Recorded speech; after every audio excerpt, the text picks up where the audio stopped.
Shalom teman-teman. Dan yuk teman-teman, kita sekarang mau sama-sama siapkan hati kita.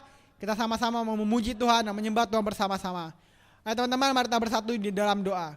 Tuhan Allah Bapa kami, terima kasih Tuhan untuk penyertaan-Mu Tuhan sepanjang 3 bulan di 2021 ini Tuhan. Tuhan, sekarang kami datang hadapan-Mu Tuhan, kami mau sama-sama memuji-Mu, kami mau memuliakan nama-Mu Tuhan. Engkau sertai ibadah kami dalam awal, tengah, hingga akhir Tuhan. Engkau sendirian turut tangan, Engkau sendirian campur tangan di setiap kehidupan dari kami Tuhan. Terima kasih Bapak, inilah doa dan permohonan kami. Anak-anak Tuhan yang siap memuji Tuhan, sama-sama kita katakan, amin. Shalom semuanya, kita percaya kita semua adalah anak-anak yang diberkati oleh Tuhan, amin. Kita angkat pujian ini. Kita percaya Tuhan melimpahkan berkat buat kita semua. Yes.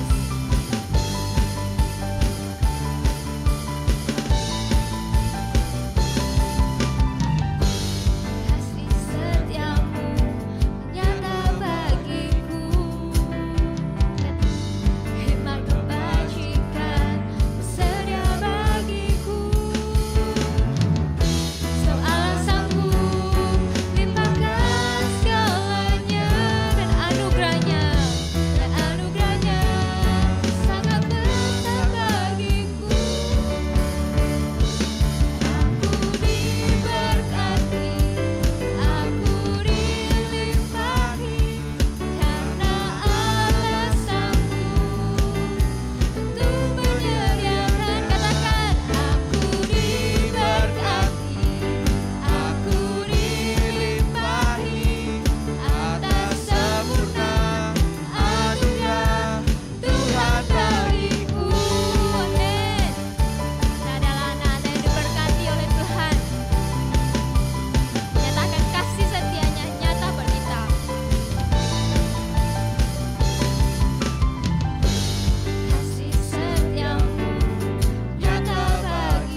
masuk ke dalam hadirat Tuhan.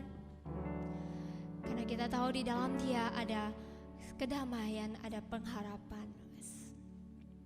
Angkat lagu ini, nyatakan padanya Tuhan.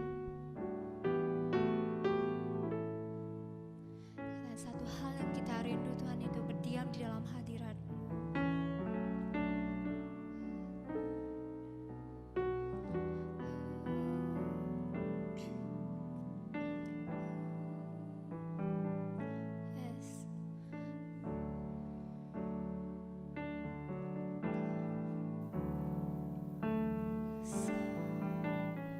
Satu hal yang ku rindu,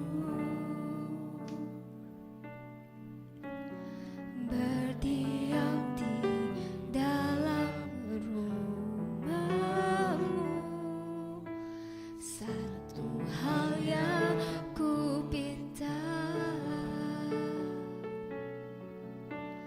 menikmati bait-Mu Tuhan. Katakan, satu hal yang ku rindu, yes Lord, berdiam di dalam rumah-Mu. Satu hal yang ku pinta, menikmati bait-Mu Tuhan. Lebih baik satu hari di pelataran-Mu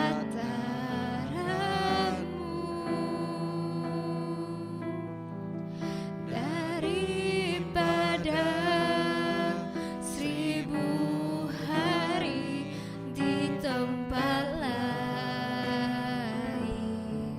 Yes, Lord. Memuji-Mu, menyembah-Mu, Kau Allah yang hidup, dan menikmati semua kemurahan-Mu. Haleluya. Mari kita bawa pujian ini. Satu hal yang ku rindu, semua berdiam Tuhan. Berdiam di dalam rumah-Mu. Satu hal yang ku pinta, menikmati bait-Mu Tuhan.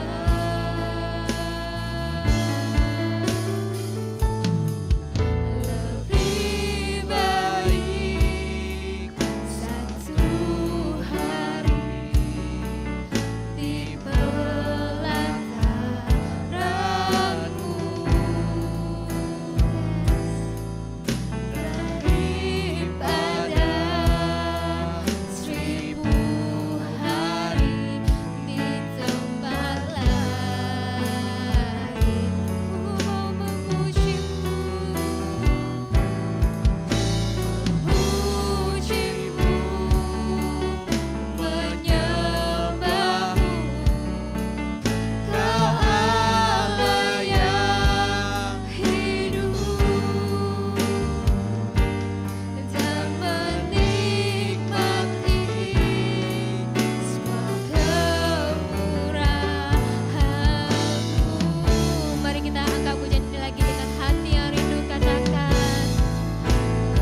Sungguh indah bersamamu.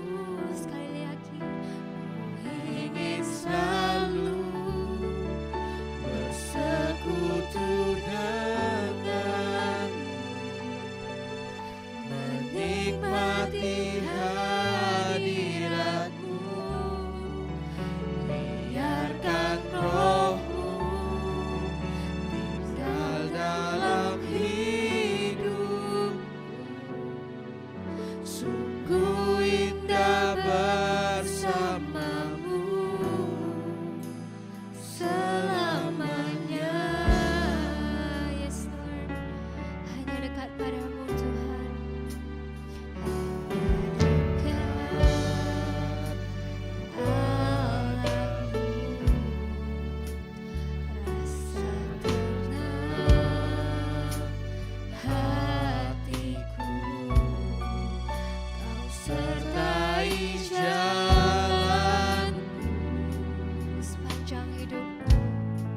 Sepanjang hidup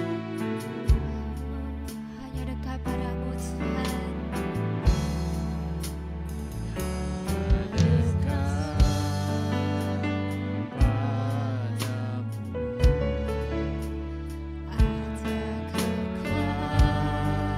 padamu. Ada kekuatan baru, Kau sertai jalan.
Bapa, karena kami menikmati hadirat Engkau Tuhan.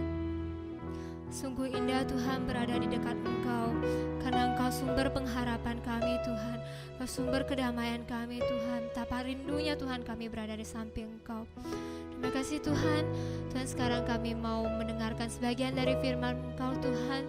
Kau berikan kami telinga seorang murid Tuhan. Kau pakai hamba-Mu yang menyampaikan firman-Mu, supaya firman yang disampaikan Tuhan dapat menjadi benih dalam hati kami. Terima kasih Tuhan Yesus, Kau sungguh baik. Kami serahkan waktu selanjutnya ke dalam tangan kuasa-Mu.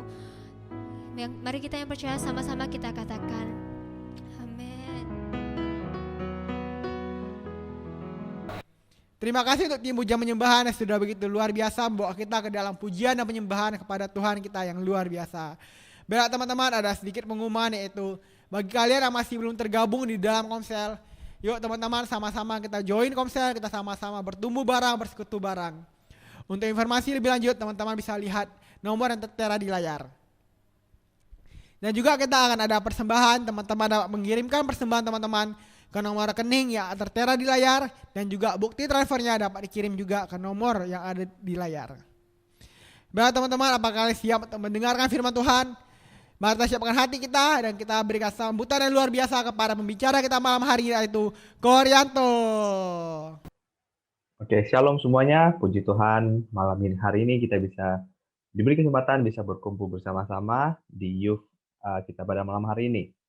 Nah, kita bersyukur untuk tim musik yang sudah memimpin kita, menuntun kita dalam puji-pujian, sehingga kita kita bisa masuk ke hadirat Tuhan, dan sekarang saatnya kita mau sama-sama belajar firman Tuhan. Tapi sebelum itu, mari kita sama-sama berdoa. Kita tunduk kepala, kita sama-sama berdoa terlebih dahulu. Bapa kami surga, kami bersyukur untuk kasih karunia-Mu ya Bapa, kesempatan yang Kau berikan kami, sehingga kami bisa bersama-sama berkumpul pada malam hari ini untuk belajar sebagian dari firman-Mu ya Bapa. Engkau lindungi dan berkati, biarlah firman-Mu yang diucapkan dapat tertanam dalam hati dan pikiran kami, dan kami bisa melaksanakan firman-Mu, bisa menjadi pelaku firman-Mu, sehingga kami bisa menjadi anak-anak-Mu yang memuliakan nama-Mu. Terima kasih Bapa, kami serahkan waktu selanjutnya hanya di dalam tangan-Mu, hanya Engkau yang berkuasa di tengah-tengah kami. Terima kasih Bapa, di dalam nama Tuhan Yesus, kami berdoa dan mengucap syukur. Haleluya. Amin. Oke, puji Tuhan untuk kesempatan pada malam hari ini, sehingga saya bisa sharingkan sedikit firman Tuhan kepada teman-teman. Jadi pada kesempatan kali ini saya mau sharing memakai firman Tuhan dari Mazmur 23. Dan saya rasa apalagi teman-teman yang sering ke gereja, kita pasti sudah pernah mendengarkan firman ini yang ada di dalam lagu pujian, oke? Dan saya mau pakai sedikit waktu, mari kita sama-sama dengarkan pujian ini. Berhubung suara saya sumbang, jadi saya rasa lebih bagus kita dengar dari YouTube saja ya. Saya sharingkan lagunya sedikit, kita sama-sama tenangkan hati dan pikiran kita. Nggak perlu tenang sih, karena ini lagu yang agak cepat. Jadi kita siapkan hati kita untuk mendengarkan firman Tuhan. Tapi sebelum itu, mari kita dengar terlebih dahulu.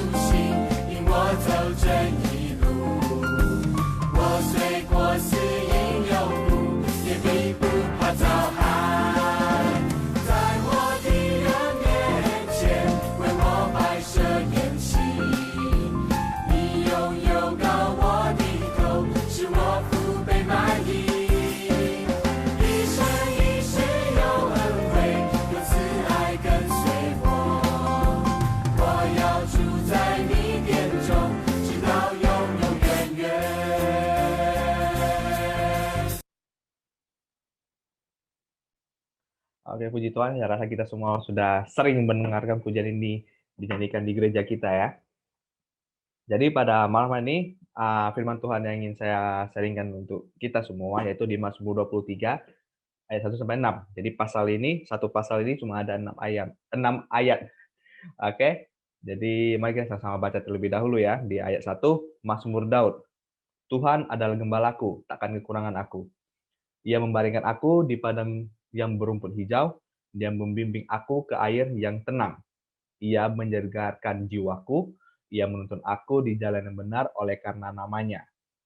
Sekalipun aku berjalan dalam lembah kekelaman, aku tidak takut bahaya, sebab Engkau besertaku. Gadamu dan tongkatmu, itulah yang menghibur aku. Engkau menyediakan hidangan bagiku di hadapan lawanku. Engkau mengurapi kepalaku dengan minyak, pialaku penuh melimpah. Kebajikan dan kemurahan belaka akan mengikuti aku seumur hidupku, dan aku akan diam dalam rumah Tuhan sepanjang masa. Oke, puji Tuhan.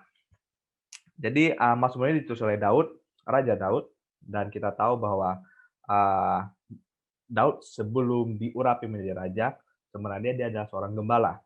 Dan di ayat pertama ini dia mengatakan, ditulis dengan jelas bahwa Tuhan adalah gembalaku. Dan bagi saya pribadi sih, Daud sebagai seorang gembala di dunia, dulu pekerjaannya ada gembala. Tugas seorang gembala itu apa? Jadi dia harus melindungi domba-dombanya dari ya serangan binatang buas lah ya, dari singa, serigala atau apa, beruang apapun itu, dia harus melindungi domba-dombanya. Kemudian dia juga harus menuntun domba-dombanya kepada rumput untuk makan, ke tepi sungai untuk mencari minum, masuk ke kandang, dan dia ya harus menuntun gitu loh. Jadi saya rasa Daud sebagai seorang yang dulunya seorang gembala, dan dia mengatakan bahwa Yesus adalah gembalanya, itu saya rasa itu memiliki arti yang sangat penting, bahwa bagaimana ya menganggap dirinya ada seorang domba ya Tuhan, yang mengandalkan Tuhan sepenuhnya, Tuhan yang menggembalakan dia, gitu. Oke, jadi jadi artinya bahwa Tuhan yang menggembalakan dia, Tuhan yang akan melindungi dia, apapun hal yang terjadi, Tuhan yang akan melindungi kita. Jadi apapun, dan Tuhan yang akan menuntun kita dalam kehidupan kita, apa yang harus kita lakukan, kita kita butuh makanan, Tuhan akan menuntun kita mendapatkan makanan. Kita butuh minuman, Tuhan akan menuntun kita mendapatkan minuman. Kita perlu istirahat, Tuhan akan menuntun kita ke kandang, ke tempat kita agar kita bisa memiliki tempat istirahat. Oke, jadi kita akan sama-sama belajar satu ayat gitu ya, karena saya percaya ada begitu banyak pesan yang bisa kita dapatkan. Oke, jadi yang ayat pertama ini bahwa dia mengatakan Tuhan adalah gembalaku. Jadi bagaimana Tuhan adalah gembala kita, Tuhan akan menuntun kita, yang akan melindungi kita. Apapun keadaannya, Tuhan akan menyertai kita dan membantu kita melewati segalanya. Oke, dan di bagian berikutnya di sana terus takkan kekurangan aku. Oke, bila Tuhan adalah gembalaku, aku tidak akan kekurangan. Tapi yang tidak kekurangan ini sebenarnya maksudnya adalah kita percaya bahwa dalam kehidupan kita tidak berarti kita tidak akan menghadapi masalah, kita tidak akan menghadapi tantangan. Kita bisa mengalami segala hal itu, tapi kita tidak akan kekurangan. Jadi misalnya ya kita ada begitu banyak masalah, mungkin kita kekurangan uang, kita kekurangan tidak punya pacar, kita tidak mendapatkan hasil yang baik dalam ujian kita, tidak mendapatkan pekerjaan baik, tapi kita ada tantangan, tetapi kita tidak akan kekurangan. Karena kita percaya Tuhan yang akan memenuhi segala kekurangan kita. Jadi misalnya yang dialami oleh Ayub, contohnya misalnya dialami oleh Ayub, dia jatuh miskin, dia kena penyakit, bla bla bla, tetapi pada saat itu mungkin dia belum dapat kesembuhan yang dia inginkan, tetapi Tuhan juga memberikan teman-teman kepada dia untuk menghibur dia, sekalipun temannya mungkin ada salah berkata atau apa, tetapi di saat Ayub membutuhkan bantuan, Tuhan ada memberikan supply kepada dia. Mungkin tidak dalam bentuk kesembuhan, pada saat itu belum langsung sembuh, tetapi mungkin ada temannya yang memberikan dia hiburan, memberikan dukungan kepada dia, sehingga Ayub bisa bangkit kembali. Jadi sama halnya dengan kita, mungkin kita akan mengalami tantangan, mungkin kita akan mengalami masalah, tetapi tidak berarti kita tidak bisa melewatinya. Karena di sini tertulis dengan jelas bahwa kita tidak akan kekurangan apabila Tuhan adalah gembala bagi kita. Amin. Oke, berikutnya mari kita lihat di ayat kedua. Ia membaringkan aku di padang yang berumput hijau, yang membimbing aku ke air yang tenang. Padang rumput yang hijau bagi saya, yang saya dapatkan adalah itu bagaikan hati Tuhan. Bahwa sebelumnya tertulis dalam Alkitab bahwa anak manusia, yaitu Yesus, tidak memiliki tempat untuk meletakkan kepalanya. Yesus tidak memiliki tempat untuk meletakkan kepalanya. Tetapi kita anak Tuhan, karena kita sebagai anak Tuhan, apabila kita memiliki Tuhan sebagai gembala kita, Tuhan yang akan membaringkan kita di padang berumput hijau. Oke, jadi Tuhan Kita harus percaya bahwa Tuhan akan selalu menyertai kita. Tuhan tidak memiliki rencana yang jahat kepada kita. Tuhan selalu memiliki rencana yang indah, rencana yang baik untuk kita. Oke, jadi kita misalnya kita sebagai orang tua, saya sebagai orang tua, tentu saja saya selalu ingin yang terbaik untuk anak saya, Dion dan Evan. Jadi sebenarnya dosa yang paling pertama terjadi, dosa paling awal terjadi itu pada Adam dan Hawa. Dan dosa yang pertama yang terjadi itu adalah kecurigaan sebenarnya. Maksudnya mereka curiga, mereka dihasut oleh si ular bahwa mengatakan Tuhan nggak mau kalian makan ini karena takut nanti kalian seperti Tuhan, bla bla bla. Sebenarnya yang menjadi awal dari dosa mereka adalah sebuah kecurigaan bahwa Tuhan ada yang Tuhan sembunyikan untuk mereka. Mereka curiga akan kasih Tuhan. Mereka curiga bahwa Tuhan tidak benar-benar baik kepada mereka. Itulah di saat itulah baru permulaan dosa ini terjadi. Jadi kita juga harus belajar bahwa kita harus percaya bahwa Tuhan selalu memikirkan rencana yang indah untuk kita. Tuhan yang akan selalu menuntun kita, dan Tuhan punya rencana yang indah, dan Tuhan akan berikan segalanya untuk kita karena Dia sudah memberikan Yesus untuk kita. Ada apa lagi yang lebih berharga dari Yesus? Amin. Jadi kita juga harus jangan pernah bosan untuk mencari Tuhan. Jangan curiga kepada Tuhan. Seperti yang tulis di kitab Yakobus 1 ayat 5, tetapi apabila di antara kamu ada yang kurang hikmat, hendaklah ia memintakannya kepada Allah, yang memberikan kepada semua orang dengan murah hati dan dengan tidak membangkit-bangkit. Maka hal itu akan diberikan kepada dia. Jadi terus yang jelas, apabila kita kurang-kurang hikmat, kita boleh minta sama Tuhan. Jangan ragu, kita ada kekurangan apapun, kita boleh minta dengan Tuhan. Jangan ragu karena kita percaya. Jangan ada keraguan kecurigaan kepada Tuhan bahwa Tuhan tidak berpihak pada kita, karena Tuhan senantiasa berpihak pada kita dan Tuhan ingin yang terbaik untuk kita. Amin. Oke, jadi berikutnya mari kita baca lagi di ayat yang ketiga. Ia menyegarkan jiwaku, ia menuntun aku di jalan yang benar oleh karena namanya. Oke, jadi menyegarkan jiwa. Dan saya rasa Tuhan bisa dibilang yang paling jago menyegarkan jiwa ya bagi saya. Karena kita bisa lihat ketika misalnya aja, ini pengalaman saya pribadi. Orang tua saya belum percaya.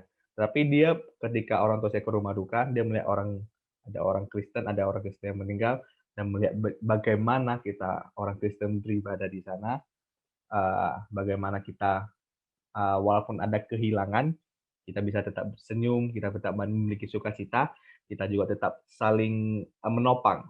Orang tua saya yang belum percaya aja memang bilang, wah orang-orang Kristen ini sangat bersatu. Bahkan saya rasa ini kejadian nyata bahwa orang yang belum percaya melihat kita orang-orang Kristen, bagaimana kita bersatu, bagaimana kita di dalam keadaan berkabung pun kita tidak memiliki pengharapan, kita tidak putus asa. Jadi dari sini saya percaya, ya kita kehilangan saudara kita sedih, tapi dalam Tuhan kita percaya bahwa kita memiliki pengharapan ketika orang itu sudah tiada, mungkin dia sudah berada di tempat yang jauh lebih baik bersama Bapa kita di surga, ya kan?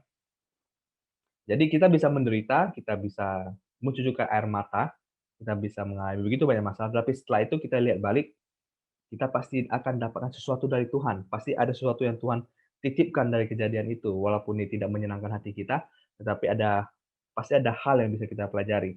Misalnya Ayub yang saya ceritakan tadi, bagaimana ia kehilangan segalanya, kehilangan hartanya, keluarganya, dan bla bla bla. Tetapi setelah dia melewati semuanya itu, lihat ke belakang, dia justru mendapatkan berkali lipat dari apa yang telah dia kehilangan. Oke, jadi Tuhan yang akan menyegarkan jiwaku.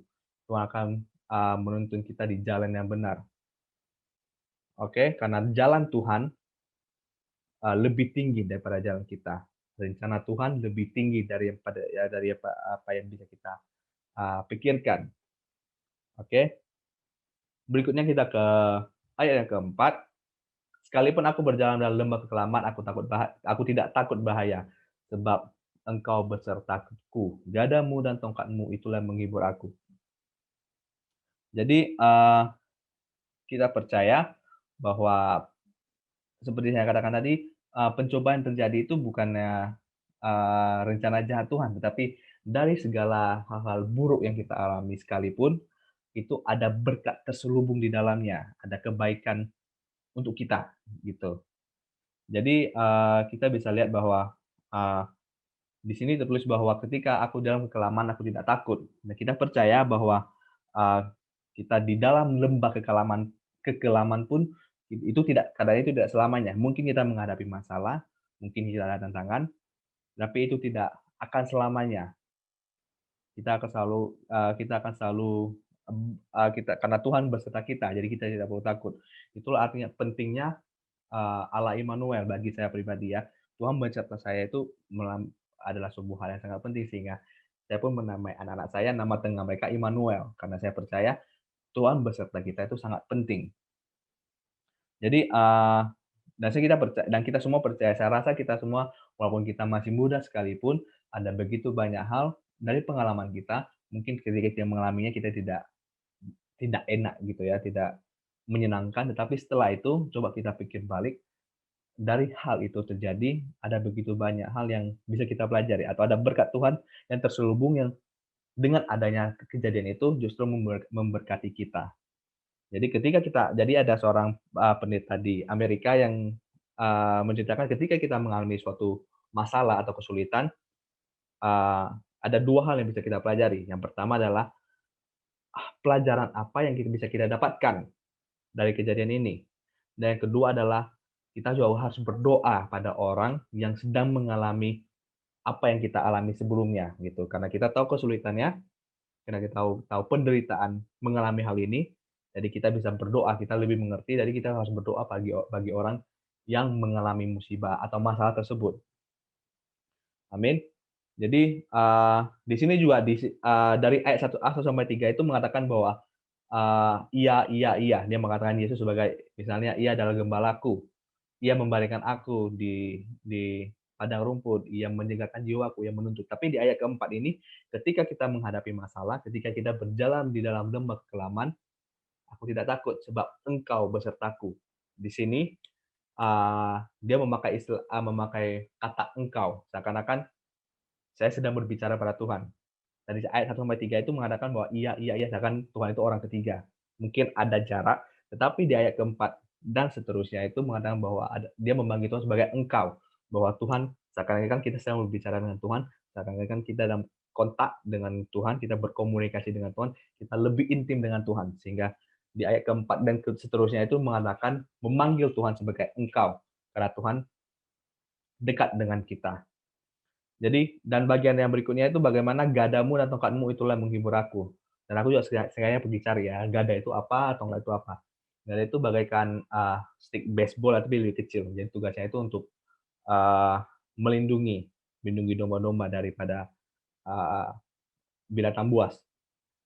Jadi dan juga tongkat itu dipakai untuk ada sebenarnya tongkat lalu di bagian depannya ada kait gitu loh, ada kail ya. Jadi untuk, eee Mem memanggil atau mengangkat atau untuk menarik dari domba-domba itu ketika mereka jatuh ke jurang, ya pakai itu untuk membantu angkat, maka itu untuk menuntun mereka, untuk masuk ke kandang atau mau bawa mereka mengarahkan mereka. Jadi, seperti saya katakan tadi, Daud adalah seorang gembala sebelumnya, dan seorang gembala yang mereka butuhkan, ya yang paling penting mereka butuhkan di tangan mereka biasanya diambil satu gada, satu tongkat. Dan kita percaya gada dan tongkat Tuhan yang akan, memberkati kita, yang akan menghibur kita ketika kita membutuhkan, bantuan dari Tuhan. Oke? Dan berikutnya di, ayat yang kelima, "Ia menyediakan hidangan bagiku di hadapan lawanku." Jadi sebenarnya dulu pas pertama kali saya dengar ini, saya juga bingung nih maksudnya apa sih, kita lagi mau berhadapan dengan musuh, kita istilahnya kita lagi mau perang, ini kok ada hidangan gitu, ngapain kok malah kita makan, kok malah makan, ini mau perang ini kok malah mau perang ini kok kondisinya kok Tuhan siapin hidangan untuk apa? Jadi hidangan di sini tuh artinya hidangan itu, banyak makanan ya, bukan cuma makanan. Berbeda ya, kalau makanan ya mungkin nasi goreng atau apa, hidangannya itu ya mungkin ada nasi goreng, ada ayam, ada ikan, ada bebek atau bla bla bla. Hidangannya tuh a feast, banyak makanannya gitu loh. Tidak cuma satu, tapi banyak hidangan tuh banyak makanan. Jadi bagaimana kondisinya? Coba bayangkan kita lagi mau perang, tetapi Tuhan malah siapkan hidangan bagi kita. Ketika kita mau perang, kita malah disuruh bersantai, disuruh menyantap makanan, disuruh menikmati. Ya itulah, tapi itulah arti dari Tuhan, arti dari kasih Tuhan, yaitu ketika kita menghadapi masalah sekalipun, ketika kita mengandalkan Tuhan, Tuhan yang akan melakukannya untuk kita. Jadi tidak perlu sibuk, tidak perlu pusing untuk berperang, kita hanya mengandalkan Tuhan. Kita juga harus melakukan apa bagian kita sebenarnya, oke? Tetapi setelah itu kita lakukan bagian kita, tapi setelah itu Tuhan akan bekerja untuk kita. Tuhan akan membukakan jalan untuk kita. We just do our best, and God will do the rest. Jadi kita tidak perlu terlalu pusing harus bagaimana, karena Tuhan akan membuka jalan untuk kita. Tidak berarti kita boleh bermalas-malasan, kita tetap harus melakukan bagian kita, dan sisanya Tuhan yang akan bekerja. Tuhan yang akan membuka jalan dengan caranya sendiri. Kita tidak mengerti caranya bagaimana, tetapi Tuhan yang tahu. Amin. Dan ayat yang terakhir, kita lihat, kebajikan dan kemurahan belaka akan mengikuti aku seumur hidupku. Oke, kebajikan dan kemurahan yang saya dapatkan hari ini sebenarnya, kebajikan dan kemurahan ini bisa dibilang adalah sebuah kasih karunia. Bukanlah berbanding terbalik dengan upah atau gaji ya. Kalau gaji itu upah, itu kita melakukan sesuatu dan kita sudah sepantasnya kita mendapatkan hal itu. Saya sudah kerja ya udah seharusnya pas akhir bulan bos saya kasih gaji. Memang sudah seharusnya begitu. Tapi kemurahan kebajikan adalah sebenarnya hal yang tidak pantas saya dapatkan, tetapi Tuhan bermurah hati memberikan kepada saya. Saya tidak pantas mendapatkan hal itu, tapi Tuhan berikan kepada saya. Misalnya keselamatan, saya seorang berdosa, kita adalah orang yang berdosa, tapi Tuhan mengampuni kita, bahkan Tuhan mengaruniakan Yesus Kristus yang mati di atas kayu salib untuk kita, menanggung dosa kita. Kita tidak pantas diampuni, tapi karena kemurahan Tuhan, Tuhan mengampuni kita. Karena kasih-Nya, karena kebajikannya, Tuhan tetap memberkati kita. Jadi bisa dibilang kebajikan dan kemurahannya adalah kasih karunia Tuhan. Dan di sini dikatakan bahwa kasih karunia mengikuti aku. Mengikuti. Jadi kita bagaikan misalnya kita punya anjing lah ya, seekor anjing yang kita kemanapun dia ikutin terus. Atau contohnya bayangan kita, kalau kita di bawah terik matahari kita jalan, belakang kita selalu ada bayangan kita. Kemanapun kita pergi, dia akan mengikuti kita. Bukannya kita mencari dia, bukannya kita yang mencari dia atau kita yang mengejar-ngejar dia, bukan, tapi dia yang senantiasa mengikuti kita. Dia akan mencari-cari kita, dia akan mengikuti di belakang kita. Kemanapun kita pergi, kebajikan dan kemurahan Tuhan akan mengikuti kita.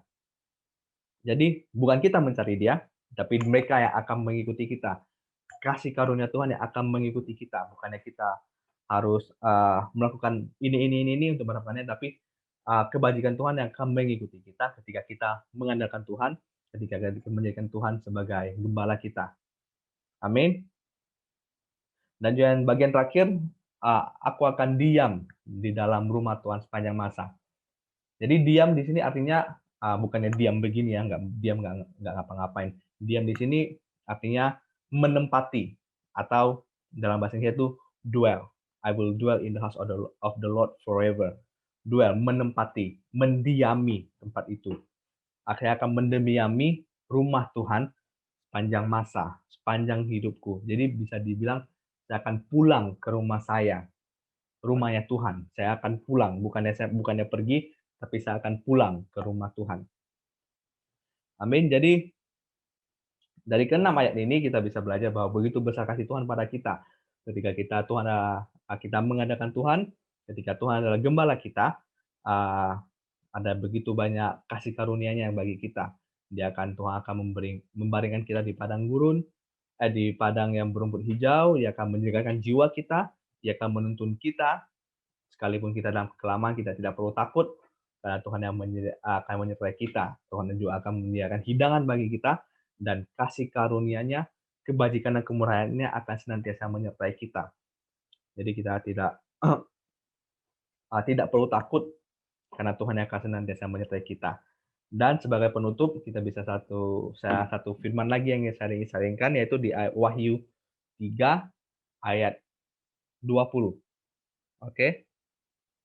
Wahyu 3 ayat 20, lihat, aku berdiri di muka pintu dan mengetok. Jikalau ada yang mendengarkan suaraku dan membukakan pintu, aku akan masuk dan mendapatkannya, dan aku akan makan bersama-sama dengan dia, dan dia bersama-sama dengan aku.